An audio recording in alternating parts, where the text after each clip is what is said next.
हमें आज भी याद आता है कि जब तुर्की में भीषण भूकंप आया था तो भारत ने बिना देर किए सिर्फ मानवता के नाते मानवीय मदद नहीं भेजी थी, बल्कि अपने जाबाज एनडीआरएफ के योद्धाओं को भी भेजा।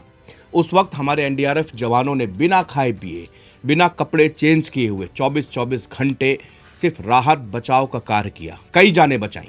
जब हालात सामान्य हुए तब हमारे जवान हिंदुस्तान वापस लौटे और जब हमारे एनडीआरएफ के जवान एयरपोर्ट से यानी तुर्की एयरपोर्ट से रवाना हो रहे थे, उस समय आम तुर्की नागरिकों की आंखों में आंसू थे, मगर तुर्की के राष्ट्रपति एर्दोगन की आंखों में शर्म नहीं है। पाकिस्तान के साथ मिलकर भारत की खिलाफत करना इनके खून में है। हाँ, वो बात अलग है कि सामने से नहीं, बल्कि हर एक स्टेज में प्रोपेगेंडा फैलाने में ये माहिर है। पाकिस्तान से मिलकर साजिशें रचते हैं। अब देखिए, तुर्की के अंदर 2 दिन नाटो की समिट हुई, यानी यूरोपीय देशों का जमावड़ा लगा अंकारा में। यहां पर दुनिया भर के खिलाफ खूब साजिशें रची गई। यूक्रेन की फंडिंग पर बात हुई, प्रेसिडेंट ट्रंप भी मीटिंग में गए।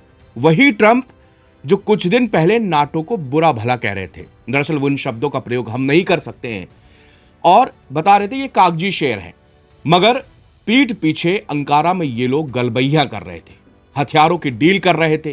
ट्रंप तुर्की को F-35 फाइटर जेट देने की पेशकश भी कर रहे हैं। ये क्षेत्रीय सुरक्षा के लिए खतरा है, मगर ट्रंप तो खतरों के खिलाड़ी है। उनको मजा आता है कि दुनिया की बर्बादी देखने में, लाशें देखने में, ताबूत देखने में और रोते बिलखते लोग देखने में। अब इसको लेकर इजराइल के प्रधानमंत्री बेंजामिन नेतन्याहू ने कड़ा विरोध किया है। वहीं भारत के दोस्त जैसे कि ग्रीस और साइप्रस भी टेंशन में हैं। इस संभावित डील को लेकर इजरायली प्रधानमंत्री ने चेतावनी दी है कि ऐसा कदम पूरे मिडिल ईस्ट में रणनीतिक संतुलन को काफी हद तक बदल सकता है। मंगलवार को स्थानीय समय के मुताबिक CNN को दिए एक इंटरव्यू में नेतन्याहू ने कहा कि उन्होंने व्यक्तिगत रूप से अमेरिकी राष्ट्रपति डोनाल्ड ट्रंप से इस बिक्री को मंजूरी न देने का आग्रह किया है। ट्रंप ने संकेत दिया कि वो अपने पहले राष्ट्रपति कार्यकाल के दौरान तुर्की पर लगाए गए प्रतिबंधों को हटाने पर विचार करेंगे।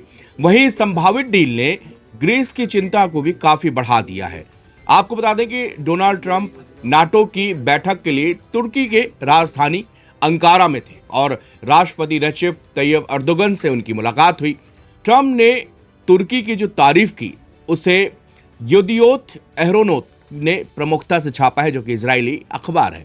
अखबार ने ट्रंप के उस बयान का भी जिक्र किया जिसमें उन्होंने कहा था कि एर्दोगन ने तुर्की को सैन्य रूप से बेहद मजबूत देश बना दिया है। इसके साथ ही अखबार ने तुर्की को F-35 लड़ाकू विमान बेचने की संभावित मंजूरी को लेकर इजरायल की चिंताओं का भी जिक्र किया है। अखबार ने प्रधानमंत्री बेंजामिन नेतन्याहू के हवाले से कहा कि इजरायल का लक्ष्य समुद्री मार्गों और समुद्री व्यापार की आजादी की सुरक्षा सुनिश्चित करना है। नेतन्याहू कहते हैं कि एर्दोगन इजरायल के विनाश और यरूशलेम पर कब्जा करने की बातें करते हैं, वो हमास की मेजबानी करते हैं। ऐसे शासन को ऐसे फाइटर जेट नहीं मिलने चाहिए।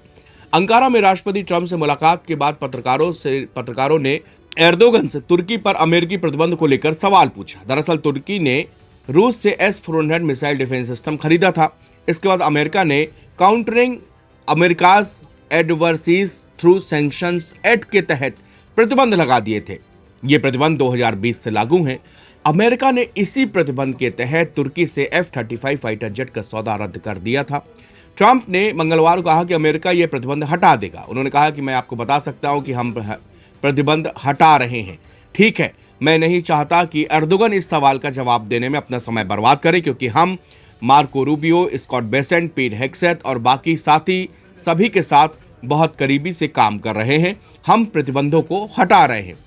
अब ऐसा करने का वक्त भी आ गया है। उन्होंने कहा कि हम अपने दोस्तों पर प्रतिबंध नहीं लगाना चाहते, बात बस इतनी सी है। ऐसे बहुत से लोग हैं जिन पर हम प्रतिबंध लगा सकते हैं, लेकिन हम अपने दोस्तों पर कोई भी प्रतिबंध नहीं लगाना चाहते। ये प्रतिबंध हटते ही तुर्की अमेरिका से F-35 फाइटर जेट खरीद सकेगा, लेकिन इजरायल प्रतिबंध हटाए जाने से खुश बिल्कुल नहीं है। अमेरिकी राष्ट्रपति के प्रतिबंध हटाने की घोषणा के कुछ घंटों बाद ही इजरायल के पीएम बेंजामिन नेतन्याहू ने इस संभावित सौदे का विरोध किया। CNN को दिए एक इंटरव्यू में नेतन्याहू ने साफ चेतावनी दी कि अमेरिका के सबसे उन्नत लड़ाकू विमान की बिक्री तुर्की को अमेरिका का मित्र राष्ट्र नहीं बना सकती और राष्ट्रपति रेसिप तैयब अर्दोगन के साथ बढ़ते विवाद के बीच नेतन्याहू ने तुर्की को एक ऐसा शासन बताया जो मुस्लिम ब्रदरहुड की विचारधारा से प्रभावित है, जो अमेरिका से नफरत करता है। अब सवाल ये पैदा होता है कि आखिर अमेरिका या ट्रंप का अचानक ऐसा बदलाव क्यों आया? क्या अमेरिका तुर्की को इतनी तवज्जो अचानक से क्यों दे रहा है? दरअसल हमको आपको जैसा दिखता है, पर्दे के पीछे ये कहानी उतनी ही उलझी हुई और जटिल भी होती है। लेकिन तुर्की ने अमेरिका की कभी भी एक नहीं सुनी। वो रूस से सबसे ज्यादा तेल गैस भी खरीदता रहा। सैंक्शंस के बावजूद रूस से S-400 सिस्टम भी खरीदा। फिर भी अमेरिका ने तुर्की पर सिर्फ 15% का टैरिफ लगाया, मगर भारत पर 50% का टैरिफ थोप दिया गया था। इसका सबसे बड़ा कारण है तुर्की की लोकेशन। तुर्की यूरोप का एंट्री गेट कहलाता है। तुर्की ब्लैक सी तक पहुंच को भी पूरी तरह से कंट्रोल करता है। इसी कारण तुर्की नाटो का भी सबसे अहम मेंबर है। 2021 के सितंबर में यूएन की आम सभा में संबोधित करने एर्दोगन पहुंचे थे। एर्दोगन चाहते थे कि वो बाइडेन से मुलाकात करें, कुछ अपने रिश्ते सामान्य करने की कोशिश कर रहे थे, मगर बाइडेन ने उनसे मुलाकात नहीं की और फिर एर्दोगन गुस्सा करके पुतिन से मिलने चले गए थे। एक विदेशी रिपोर्ट के मुताबिक ट्रंप का यह कहना है कि इजराइल हमारे करीबी सहयोगी है, लेकिन वही एकमात्र प्राथमिकता नहीं है। ट्रंप का यह बयान बता रहा है कि आगे इजराइल के साथ में क्या होने वाला है और अमेरिका कैसे इजराइल को घिरा हुआ छोड़कर आगे निकल जाएगा। यह क्षेत्र के प्रति अमेरिका के बदलते हुए नजरिए का एक संकेत देता है।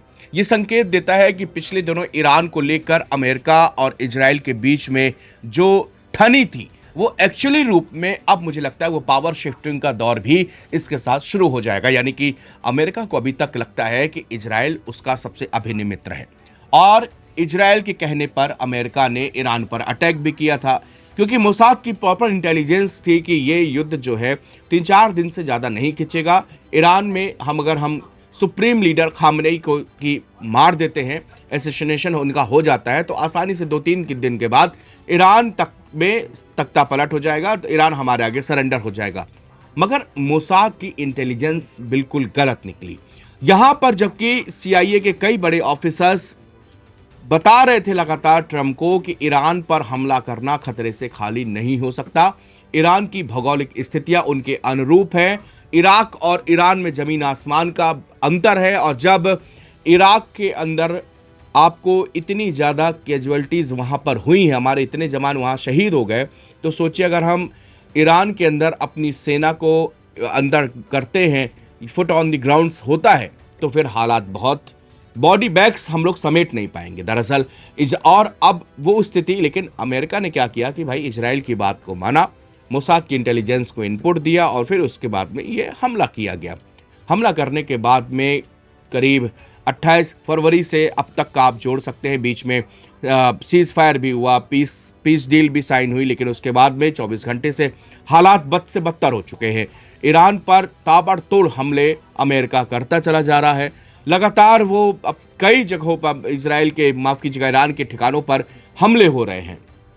अब सिचुएशन फिर से वही आ गई है कि क्या ये युद्ध अब किस तरफ जाएगा, इसका अंतिम पड़ाव क्या है। तो कई एक्सपर्ट इसमें बहुत ही बड़ी बात भी कह रहे हैं कि हो सकता है कि ये वॉर अब न्यूक्लियर वॉर तक चला जाए, क्योंकि इसका कोई अंत आसपास नहीं दिख रहा। या तो फिर ये सालों खींचेगा, इसकी कोई मियाद नहीं है। जिस तरह रशिया यूक्रेन वॉर खिंचता चला गया, हो सकता है वैसा ही वॉर ये खिंचता चला जाए, लेकिन इसका कोई अंत नहीं निकला। अंत तब तक नहीं निकलेगा जब तक कि अगर अमेरिका चाहता है कि पूरी तरह से ईरान को ख़त्म ही करना है, मिटाना ही, तख्ता पलट करना है, जो भी है, तो उनको अपने फूट्स ऑफ द ग्राउंड करने पड़ेंगे। अमेरिकी सेना को ईरान के अंदर घुसेड़ना पड़ेगा। लेकिन ये जो है सबसे बड़ा ड्रॉबैक अमेरिकी सेना के लिए साबित हो सकता है। तो यही कारण है कि इजराइल के साथ में अमेरिका की तलखियां हैं वो बढ़ती जा रही हैं। अमेरिका को एक नए विश्वसनीय मिडिल ईस्ट में एक बड़े देश की तलाश है, जो उसकी व्यापारिक ज़रूरतों को भी पूरा करे और उसको अपना समर्थन भी दे। यही कारण है कि भारत और